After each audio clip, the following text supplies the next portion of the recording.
Hi, everyone. Here is Thalita Franklin, Networks Lead at Chorus One.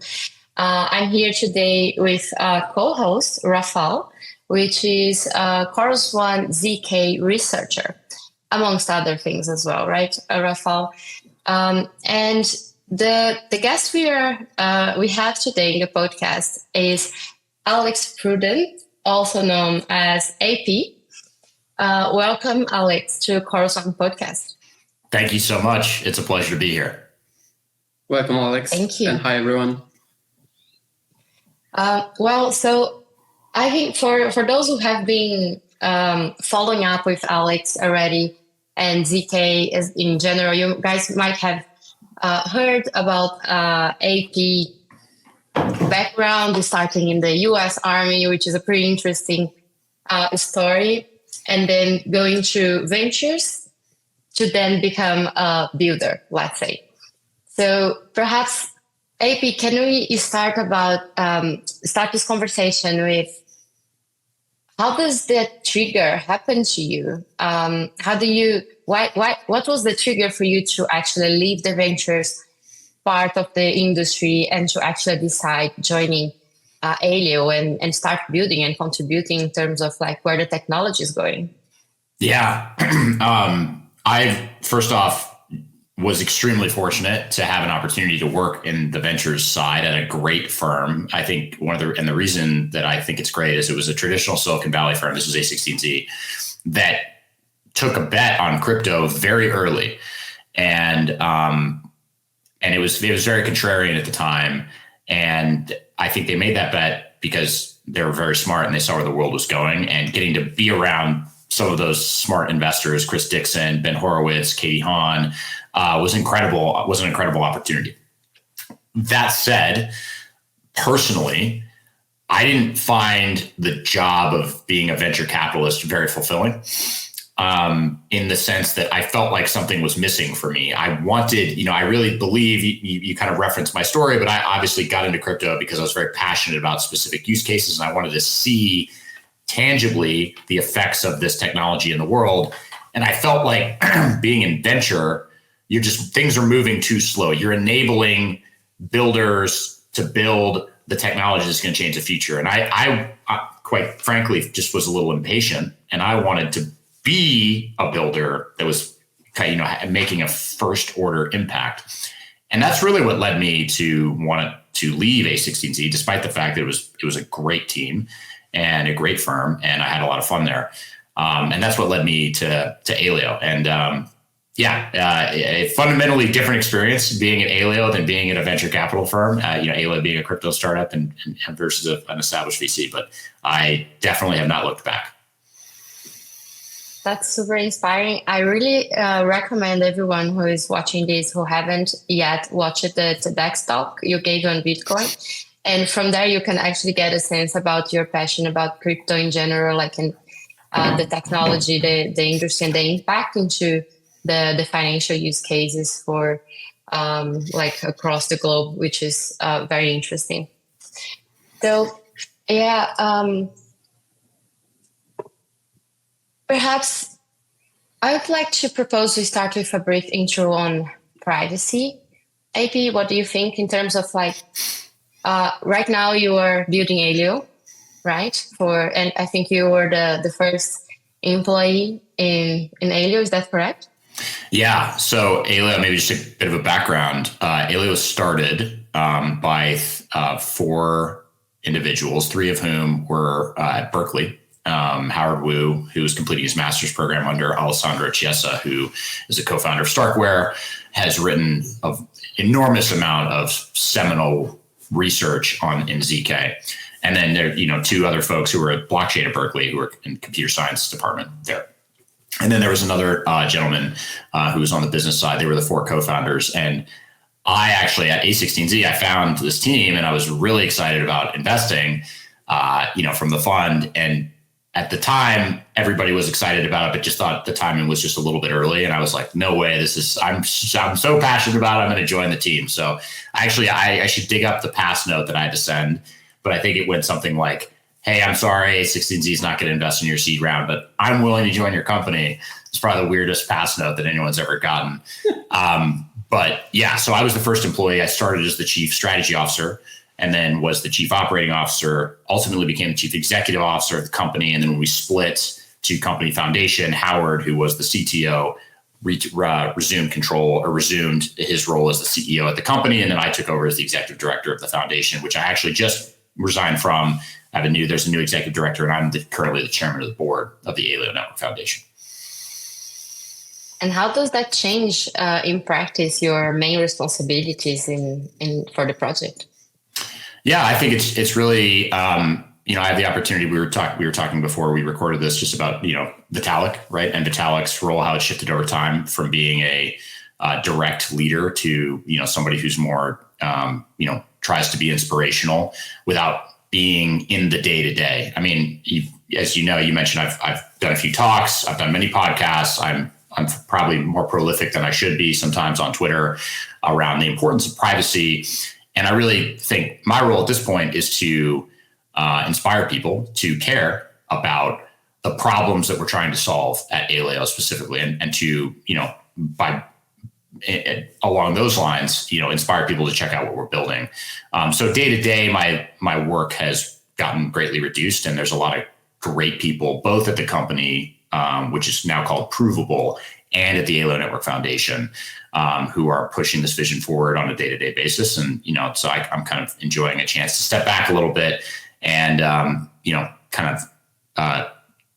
tell the high-level story for why I think people should care,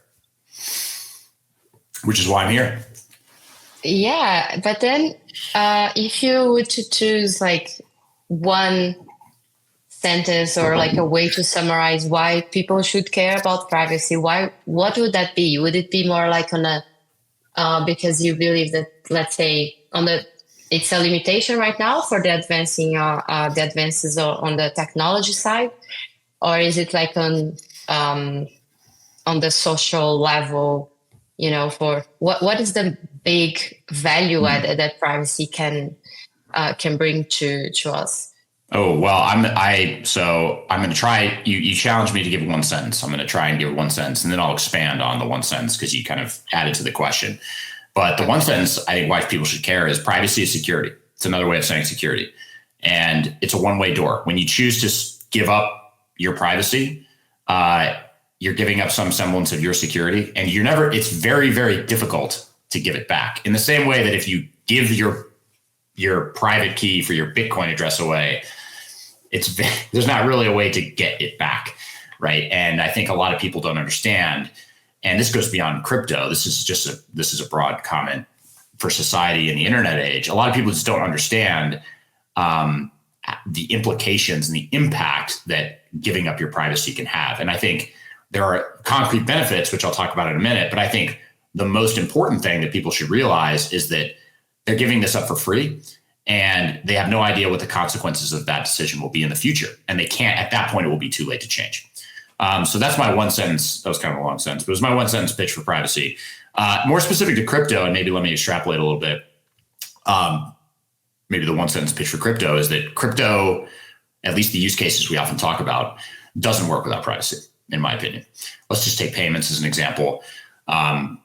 Payments, I think you can look at the crypto ecosystem today, and you can see there are small pockets of people that use stablecoins for payments. Those are for the most part located in places that have relatively low access to financial technologies. These are like kind of border areas or places like Russia-China border, or South America, where there's pretty strong currency control. So there's some places where stablecoins are used for payments. But if you look at the vast majority of volume related to stablecoins, it's exchanges, right? So people are trading in and out of stablecoins. It's not really used for payments. Why is that not the case? Well, my favorite question to ask at every crypto conference is, I'm like, hey, how many people take 100% of their salary in a stablecoin?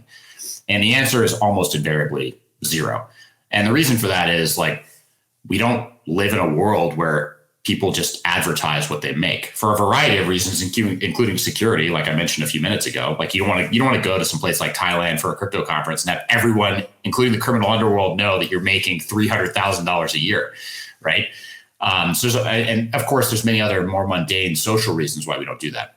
But I think that's one of the major reasons why people don't use crypto for payments. And by the way, everything that applies to peer-to-peer payments goes triple for business payments. Like if you think about a company that's doing business, it's got overseas partners, and they're securing contracts. It doesn't want to just disclose the details of every contract that has all its suppliers. You can, an enormous amount of business advantage is destroyed that way, which is why I think many businesses don't actually use crypto.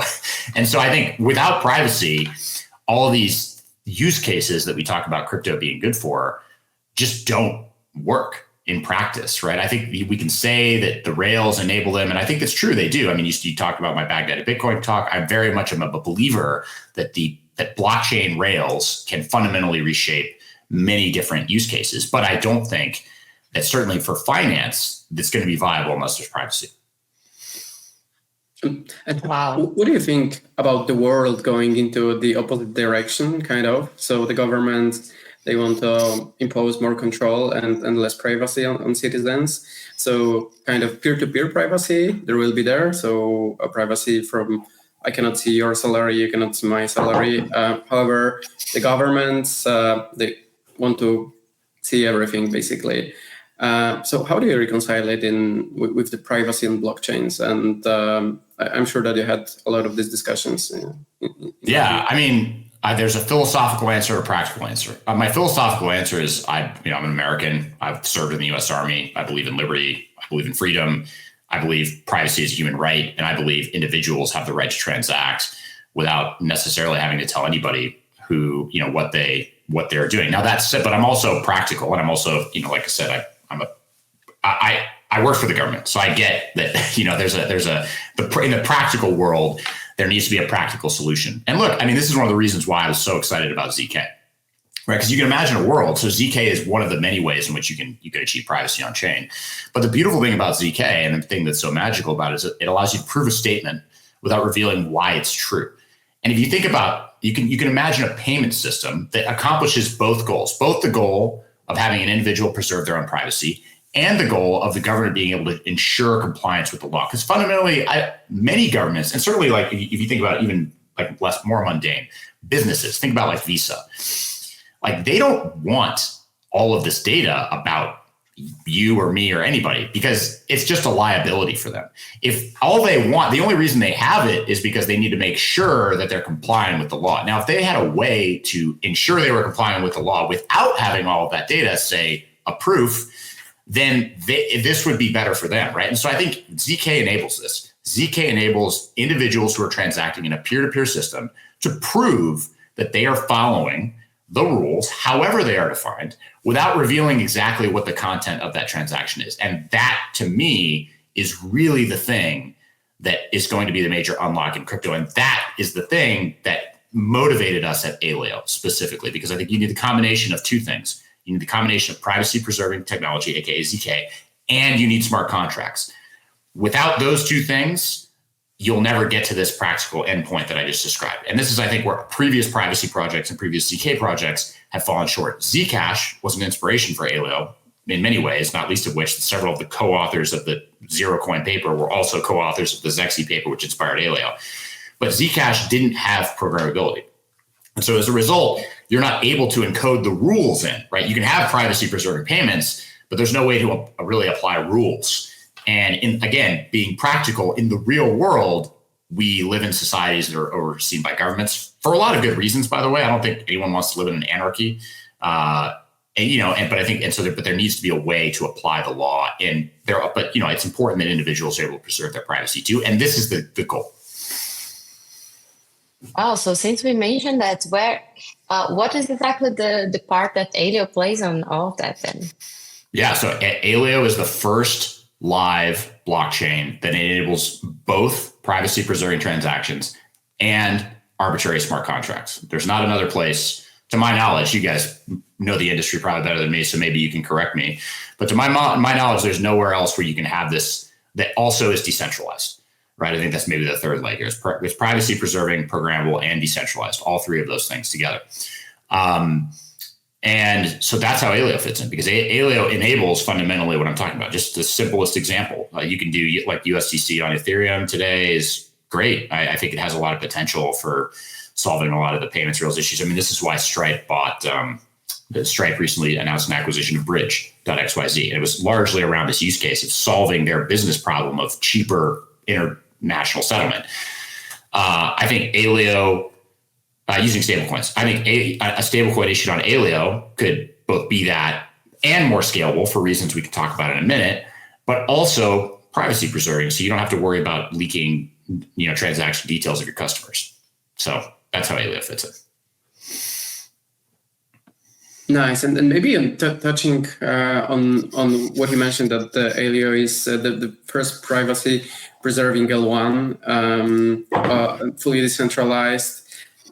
Because usually when we think about a ZK, we think about it in the context of layer 2s and scaling, where ZK is used for scaling, not for privacy. And here with Aleo, we have blockchain, which is a ZK for privacy as the main reason. So were there any unique challenges in developing the blockchain this way? Oh man, how long do you have? No, I think the biggest challenge that I would say is it's a different paradigm for developers. Right. And that paradigm is you have to, if you think about how, what is a proof? A proof is a statement. And the statement is that a certain circuit that you've defined, which is sort of representative of a program, evaluates to true. Like that's really like at a low level what a proof is. So if you think about how you're writing this as a developer, you're kind of like, you're writing effectively like a nested if statement that if someone puts the right input in, the proof comes back. That's a very different way of writing a program than a typical declarative language, right? Where you're like, I'm, JavaScript, for example. You're like, oh, okay, I want to make a circle and I want to make the circle spin around. You're just typing what you as the developer want to happen, right? Obviously, there's cases where you can take user input and have different things, but like the paradigm of having a user provide private input that then evaluates some statement, then evaluates to true, is just a little weird to think about. And this is, by the way, this is not an Aleo unique problem, but this is to your question of like, what is the challenge of building a privacy preserving program? Well, one, that to me is the biggest one. It's just, it takes a slightly different mindset to write programs this way. I think that's one. I think that there's definitely, I think the other big challenge is getting the message out and helping people to understand the value, right, of privacy in general. A lot of people in crypto, I think, are too quick to dismiss privacy because they're too worried about regulation. They're scared that like, oh, this is just going to end up, I'm going to get indicted or whatever. And I think that's really unfortunate because, frankly, there are a lot of regulators that are very excited about what we're building.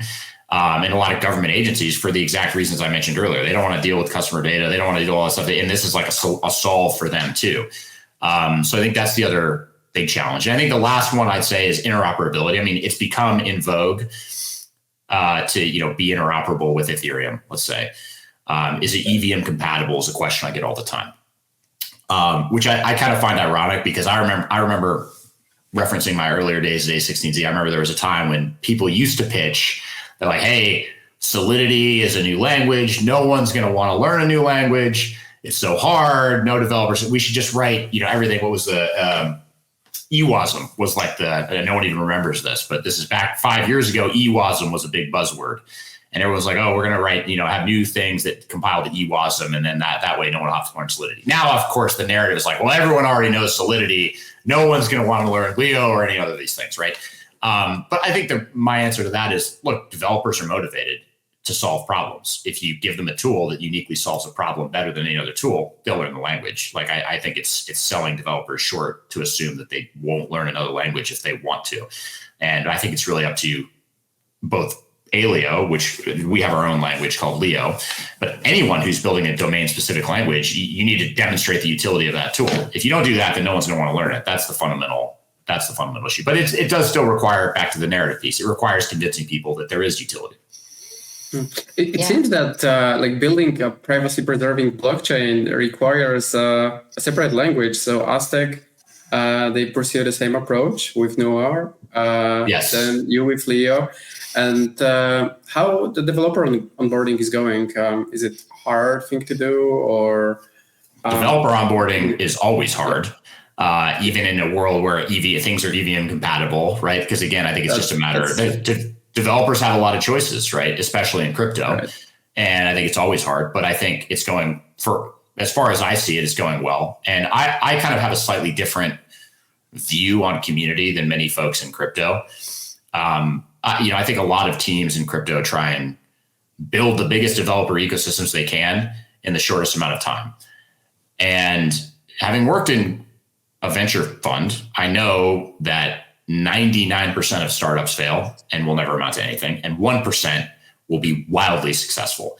And I think a way to have a better outcome as a venture fund is to try and have your picks be more in the 1% than in the 99%. You're never going to get 100% of them that are going to succeed. But if you can reduce, if you can pick fewer not losers, but pick fewer of the ones that just don't work out, you can pick, and pick more winners, then you're going to do winner. And I sort of take that same approach at Aleo. It's like, there's going to be a lot of developers here in crypto that I think are great and they're building cool stuff that just probably, they may or may not succeed in Aleo. This is a different paradigm. It's uniquely challenging. And I would rather spend that time and effort to find and then incentivize and cultivate a smaller but more capable developer ecosystem. Because fundamentally, to me, at the end of the day, more developers is not the end goal. The end goal is an application that you and I or people around the world can use that solves a real problem that can't be solved any other way and therefore provides real world utility. Good developers obviously need to build something like that. Hence, that's why they're the step along that path. And so that's how we approach developer adoption. And we have some great teams building in Aleo. It's early days. We just launched. You asked what's the other challenge of building in L1. I mean, I could just tell you the story. We started 5 years ago. We just launched 3 months ago. And you mentioned Aztec and Nora. I mean, Aztec started in 2018. They're launching next year, I think. It's just, this is hard. Technically, and we can get into this later. There's a lot of technical reasons why it's hard. I really like the word you used to describe the onboarding of developers, which is motivation. I feel like there's just so much, there's high level of motivation in crypto and people who really want to start building something. And I don't really think that the language is the greatest barrier and more the value. When people realize that there is a demand and a good the why, when the why becomes clear of there are big institutions or particular services who can actually benefit from that, people just go to get whatever they need to build and any grants and everything to start building that. And a language is just another language, in my opinion, and you learn as you need. It's the same way you move when you decide moving countries. You just learn it. Exactly. But yeah, that's the whole concept of building an ecosystem as well is pretty interesting, because I think crypto that there is this failed view of the chain is launching right now, and there is an expectation, it seems, that the whole ecosystem should be built at day zero, in which it makes no sense, because it's actually, we're building for long term. And how do you see it happening in Aleo in terms of the demands for the kind of applications that are being built right now? Is it similar to what we have seen in other ecosystems? Right now there is liquid staking or restaking and DEXs, meme coins. What do you see most likely coming up in this first stage of the Aleo ecosystem? Look, the use cases that we're most excited about are stablecoins and identity.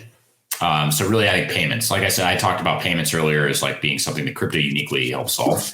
I think to support a payments ecosystem, you need liquidity. To support liquidity, you need some DeFi. There's kind of some at this point, what I consider to be basic DeFi building blocks that all chains have to have. And so we started building those. We have a bridge with some wrap stablecoins. We have a DEX on chain, which is actually cool. It's the first privacy preserving AMM that's deployed on a ZK chain. I'm pretty excited about that. But identity, I think, is a really key piece we haven't talked about yet. And I think, so identity, I think, fits into this whole narrative of being able to do compliant payments, right? Proving you're not like on a blacklist or something is kind of the simple version. But I think it goes way beyond that. And actually, there's a joint venture that Aleo has with a nonprofit called Common Sense.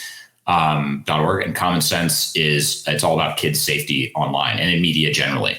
And one of their big problems they were trying to solve was, how do you do age verification for social media or for websites generally, like in a reliable way?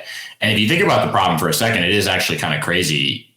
You know, I have 3 kids, and like my 8-year-old can go anywhere online he wants to on my iPad, right? Like there's literally nothing stopping him from going anywhere. And obviously there's a lot of content on the internet that, you know, should be age gated, even on social media, right? Stuff that people say, things that they post, you know, even on the big platforms. And how do you solve for that? I mean, the way it's solved for today is it's like you put a box, how old are you? And you just say, I was born January 1st, 1950, you know, and it's hilarious how flimsy that is, right? And the reason it hasn't been solved is because, again, the major social media companies don't want to custody everyone's data and be liable if they lose it or if something happens. And so we're in this kind of weird state where, you know, you can't really do age verification online. But something like Aleo, I think, really solves this. And this is what we worked on with Bandio. We have an app, and they call these bands. And Bandio basically lets kids go through their platform and then age verify. And you use a paradigm we can talk about a little bit later, which basically lets you upload a passport, or rather verify a passport, and then use that passport information to say, hey, and by the way, it's not just you can use a student ID, you can use any kind of a government issued ID, and you can, once you've got that data verified, the proof of it's on chain, then you can generate a proof about that data and be like, hey, I'm over a certain age, or I'm not over a certain age, right? There could be other examples where you have chat rooms, and think about Roblox, chat room. You kind of want your kids to only be in there with other 13-year-olds, right? There's a whole bunch of age verification use cases that I think, again, is uniquely solved by the combination of a decentralized blockchain to host the encrypted data and zero knowledge cryptography, so you can prove facts about that data without just revealing it. So that's a use case that I'm super pumped about. That's actually a very interesting topic. Recently, maybe you also followed the news about Australia and the fact that they are blocking social media for kids below 16, I believe. So, and then I read an article or saw some video about how they want to implement it. And it's very problematic because if you let some biometric data, like your face, to be scanned before accessing internet, then if you are an adult, you will have to do it as well. So everyone would have to do it. And this is not that maybe adult people would like to do, so because they would have to share this data. So ZK would be able to help here as well. But yeah, and there are... Go ahead. Oh, I was going to say, there are projects like... Solution with the passport, if you can also... so then if you scan the passport and it will be, let's say, attached to your iPad, then your kid still could take your iPad and log in and do the stuff that you didn't want it to do, right? 100%. And you still, to be clear, I think in some of these solutions, you still need some level of biometric verification. Like, for example, if you had my passport, let's just say you're like, oh, here's I'm Alex, and here's a passport, and it's a valid passport. There still needs to be some mechanism to check that I'm me and it's not you. But that said, that level of biometric checking can be done client side potentially, and that doesn't have to be shared. And I think there could be a proof attached to that. And by the way, Aleo is not the only team that's working on this kind of thing. WorldCoin, I think famously, they went really hard on the biometric direction. I think there's reasons to prefer using real world identities, which is actually, I think, a direction they're starting to go. And then Raramo is another project which Vitalik has actually backed. And does a similar approach for the identity use case specifically. I think Raramo was actually used in the recent elections in Georgia. And so it was like used to basically verify that you were a valid voter. So I think the identity space is just so untapped. And there are a lot of ZK projects going after it, but I think there are very few that I think solve the real problem. And the real problem requires you to be able to keep your information to yourself. And we'll get more into ZK in a little bit and some of the different approaches other ZK teams have taken. But I think this is the other thing to really highlight about Aleo. In Aleo, there is no dependency on a third-party service to generate a proof for you. And this is a very key difference from many other ZK projects, including all ZK rollups, right? To use a ZK rollup in Ethereum today, there's no way for you to generate your own proof that your own transaction is valid. You have to rely on a third-party service. That third-party service obviously has to remain available. And, obviously no one's really worried about that today, but if you can imagine a world in which this becomes the bottleneck, then I think a lot of the benefits that you would otherwise get from a decentralized blockchain just go away. Like, what's the point of the blockchain if you have this bottleneck? So I think that was one of the reasons why, frankly, it took us 4 years to get this thing right, is because it is highly non-trivial to build a system end to end that enables all three of the things that I keep talking about: a decentralization or permissionlessness, programmability, and privacy. It does with Aleo. There is also the challenge with the provers. Creating these proofs is very heavy computationally, right? Is it the same for Aleo? Do you have different roles for validators and provers? How does that infrastructure part is organized in Aleo?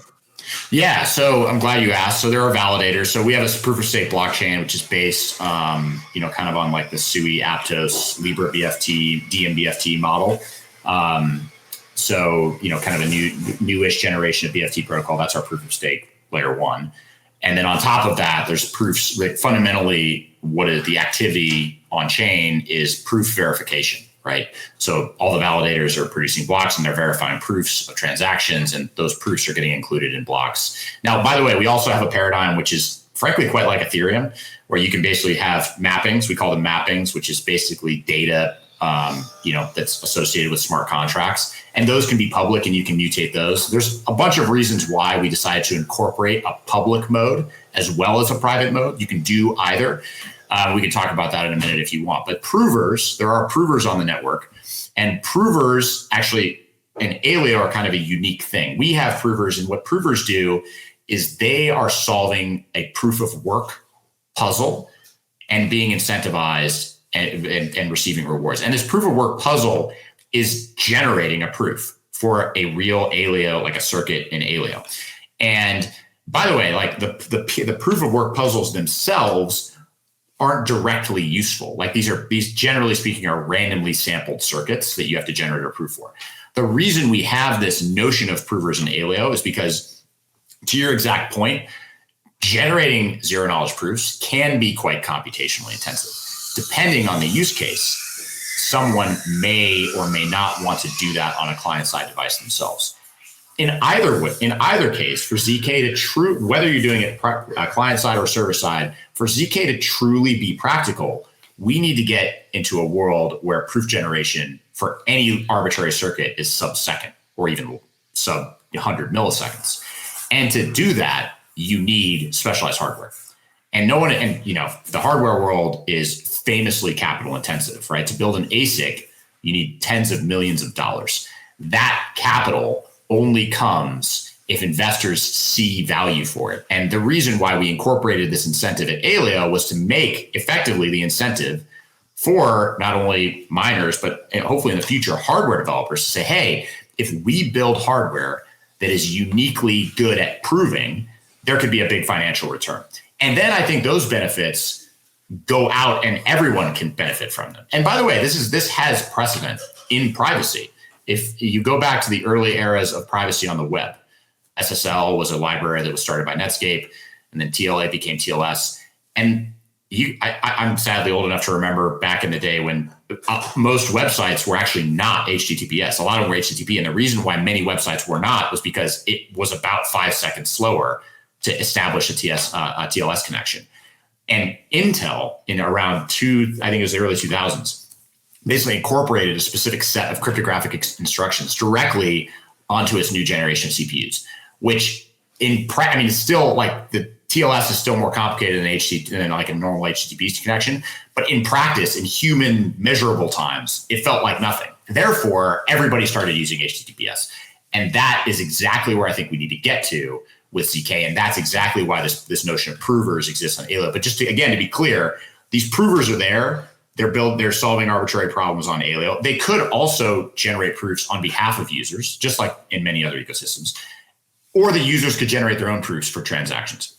It's that freedom of choice that I think really differentiates Aleo. I think that's very important as well for the other reason that we discussed, which is privacy, because sometimes you don't want to share your data with provers, right? So you would like to generate your proof on the client side. So I understand this is enabled on Aleo. And how is with the proving time right now of this solution? Are there any restrictions? Yeah, so there's no restrictions. And this is actually maybe something we should talk about as a benefit of Aleo. So you asked the proving time, and I think that's definitely an area that could be improved. Like, for example, the DEX, right? The DEX proving time, if you want to do a private trade on a DEX, you're still talking on the order of 60 to 120 seconds to generate the transaction privately on client side. That's definitely longer than we would want it to be. Now, what's the good part about this, though? The good part about this is what this implies is actually a feature of Aleo, which I think is subtle but very important difference from other ecosystems like Ethereum. The runtime of an Aleo smart contract is effectively unlimited because all of the computation is happening off chain. So let me just make this concrete. In Ethereum, there's a concept of gas limit, right? Any given block has a certain amount of gas that can be consumed. If that gas limit is reached, the transaction fails. That is a safety mechanism to ensure that people can't just spam the chain with BS, right?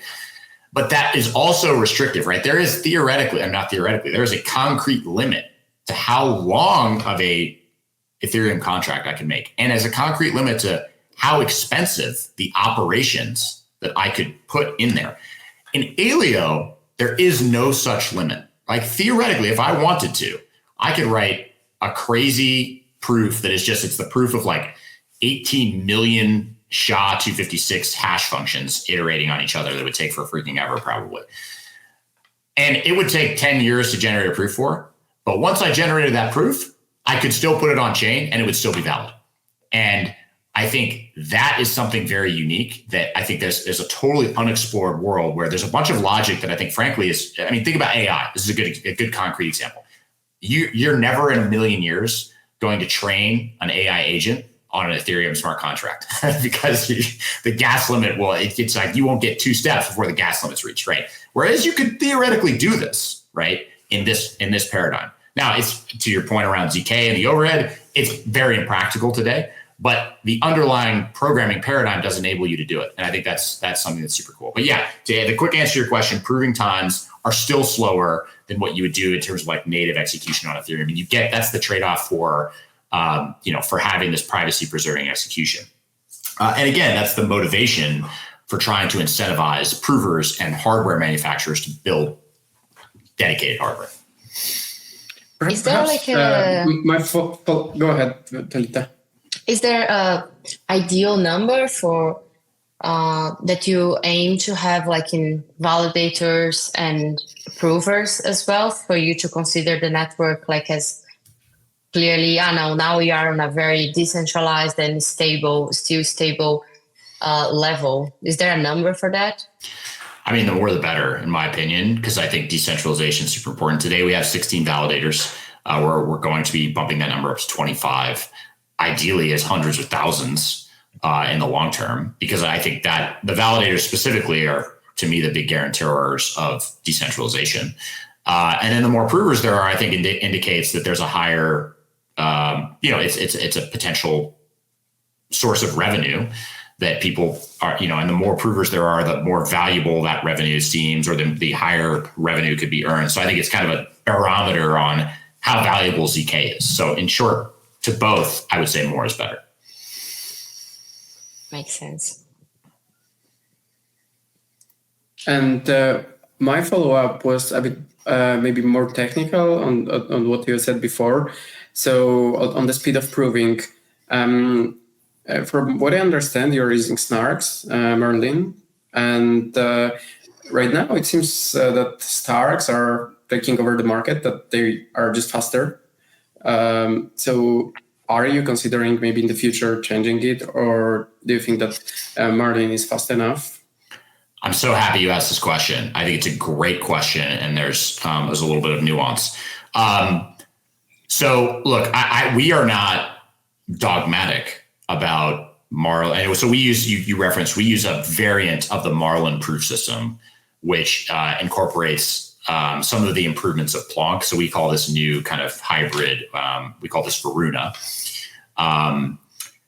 But we're not dogmatic about this proof system. I think the reason is that Snarks are a tool.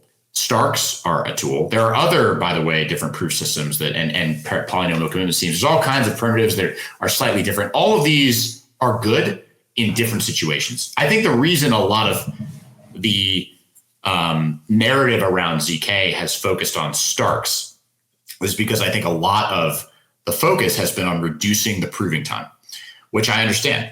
Okay. The trade-off with Starks, though, is that the proofs are much larger and the verification time is no longer constant.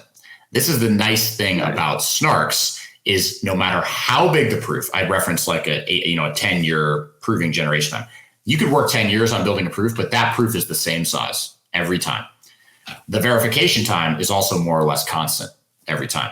That is why if you actually unpeel the onion for many of the protocols that use Starks, let's take two examples like RISC-0 or Sync Labs, right? These are two teams that have kind of really, they use like the Plonk is an era, Polygon, which built Plonky 3. Right. This is a very common paradigm where you have Starks that are recursively composed. So a Stark of a Stark of a Stark of a Stark. But critically, the last step in these VMs is a Snark. And that's because verifying a Stark on the Ethereum blockchain, very impractical. Yeah. And it's also very large.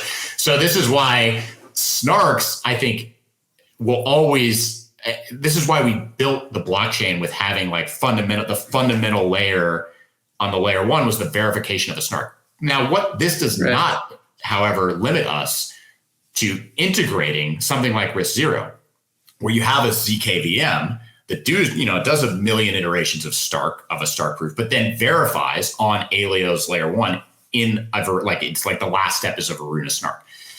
I think the more interesting question, there's Starks and Snarks. I actually think the more interesting question is less about that and more about the fields over which these Snarks or Starks are defined.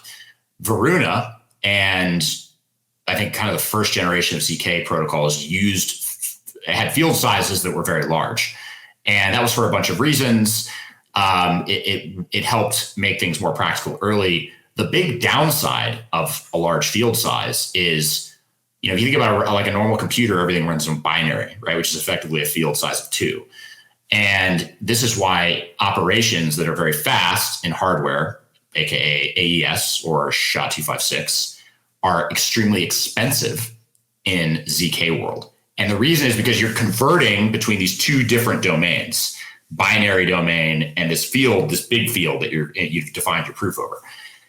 More recently, there are teams like Irreducible, for example, that have come up with this concept of these binary towers. And these basically composing Starks using small fields, binary fields, to then have operations, which are like, your typical operations that you see a lot in cryptography of SHA-256 and AES, be much more practical in a Snark, in a ZK setting.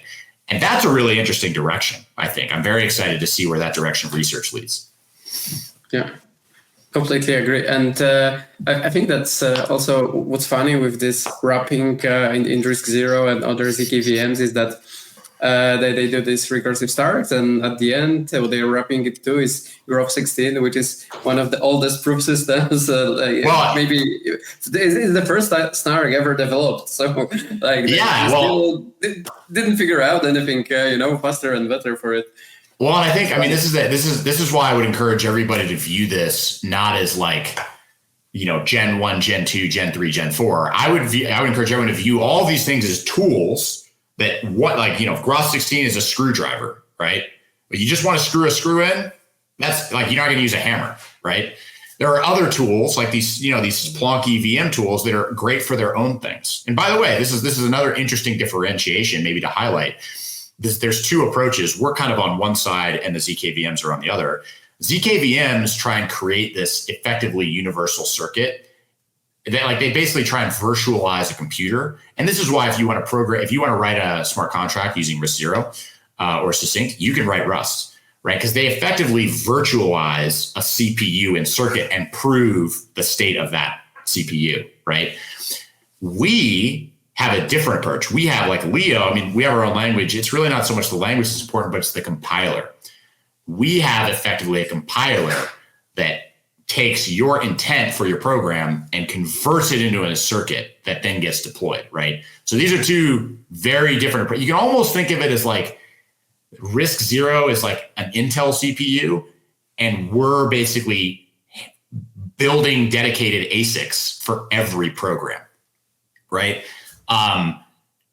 And there's not a right way. By the way, like we could theoretically support a ZKVM if we wanted to integrate. Like there's not, but these are. It depends on what you want to do, right? Like dedicated circuits are faster, always. A ZKVM is more developer friendly, right? You don't have to learn Leo. What's the use case? What are you trying to achieve? It's just a tool, and you have to pick which one is better. And when it comes to comparing the Aleo as a L1 with other L1s that we are used to in terms of like general, very common terms like TPS or transaction fee cost, how does it work in Aleo right now?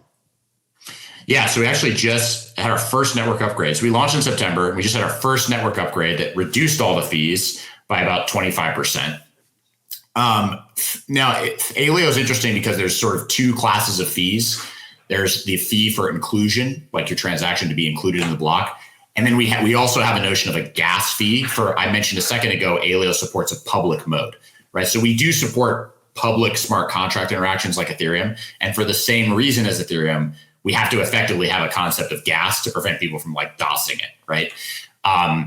So if you're using only the public mode, you're getting gas fees that are, I would say, comparable to like, maybe not quite Ethereum, but I don't know, something like Celo or one of these like other kind of newer smart contract blockchains. But if you're doing the nice thing about if you're doing everything privately inside of a circuit, the only fee that you're potentially paying is for inclusion, right? And you already know in advance like how much it costs to execute a given program, right? So you can plan actually ahead of time if you're like an aggregator, if you're a prover, say running an L2 network on Aleo, you can basically plan exactly on how much compute you'll need in advance instead of what you have to do today, which is like hedge your risk of Ethereum gas fees into the future because you have no idea if they're going to spike at any given moment, right? So, but yeah, with regard to TPS, so Aleo is similar because the fundamental operation is a proof verification. The theoretical limit for TPS is much higher than it would be on a typical L1. So you get the same benefit of a ZK rollup, right? So each transaction can contain within it 32 transitions, each of which you can think of as like one payment, right? So theoretically, you can pack 100 transactions into a block, and each of those can have 32 transitions. Block times right now are around 5 to 10 seconds. So whatever that ends up being, like 500 to 1,000 TPS is the theoretical limit. Now, look, it's important. I think it's PSA for everyone who's listening to this podcast. I think a lot of people focus on TPS, and I think it is important to consider what that will look like in the future because as these things scale, it will be great to have systems that can support it. Almost no blockchain today in practice goes above like 5 TPS on average, right? So for the most part, and this is true of Aleo too, like what people actually use these things for far, far, far goes below what the system is theoretically capable of. But theoretically, Aleo in its current design is, could support, 500 to 1,000 TPS. And I think many people have explored ways in which to build L2s that you could go many times higher than that. But I do think it is important to have, again, you can always make things faster. Usually that involves reducing the decentralization. And we want to make sure that we don't give up that very important tenet of our system. So I also think it's very sustainable and like health approach to address issues and challenges as they become, as they materialize in your own case, right? Like right now, I suppose the privacy and there are other things that are much more on your priority list, let's say. Yeah. Rafal, do you have any other technical questions? Yeah, You're bombarding AP with technical questions. No, I really enjoyed technical topics. So sorry if I stole a bit too much of the show for those. But I have a bit. It's a non-technical questions. Maybe into double click, because what you said before about the fact that the companies don't want to deal with some private data. I've never considered that, and this is so true. And so it could lesser a lot of compliance from them, and of course it would save a lot of money for those companies. So this is something that didn't occur to me before. And do you have any like maybe payment companies or any financial companies that you're chatting with right now? Of course, you don't. We don't need to know the names, but like how they are reacting to those possibilities. I would say we have chatted with many payment companies, both in crypto, who use stable coins that facilitate transactions in stable coins like on-ramps, off-ramps, bridges, as well as traditional financial services companies, say card issuers or payment processors, all of whom are exactly as you described, like they look at this as potentially a huge unlock. And so we're working on a bunch of partnerships. I can't really announce anything currently, but I think what I would say is there's a widespread recognition that this would really be a big unlock for them, and it would enable them to participate in crypto in ways that many of them haven't before. I think you look at for example, like VSell announced a partnership with Polygon, but if you look at these things and they're mostly like research, proof of concept things, I think. And the reason for that is I think most of these companies are interested in what crypto could potentially provide, but they don't necessarily see the value of it to their business, as I think they do in this case. That said, enterprise go-to-market partnership stuff is always slow.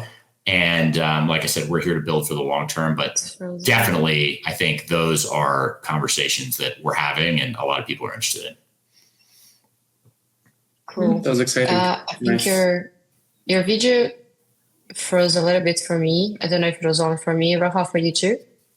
No. It goes okay, fine. So it was on my side. Sorry, guys. But I could get that.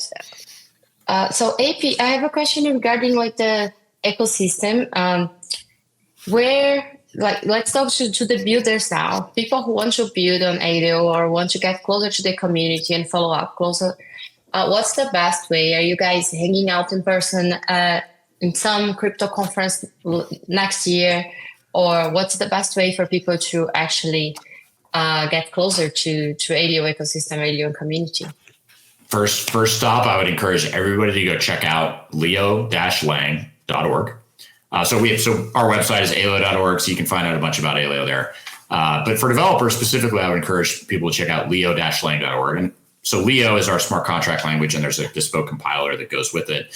And the ANF doesn't maintain that. This is provable, so it's a completely unaffiliated org. But that is where a lot of the developer tooling is created. And Leo-lang is a great resource. There's an online IDE that kind of like Remix for people who are familiar with like the online Remix experience.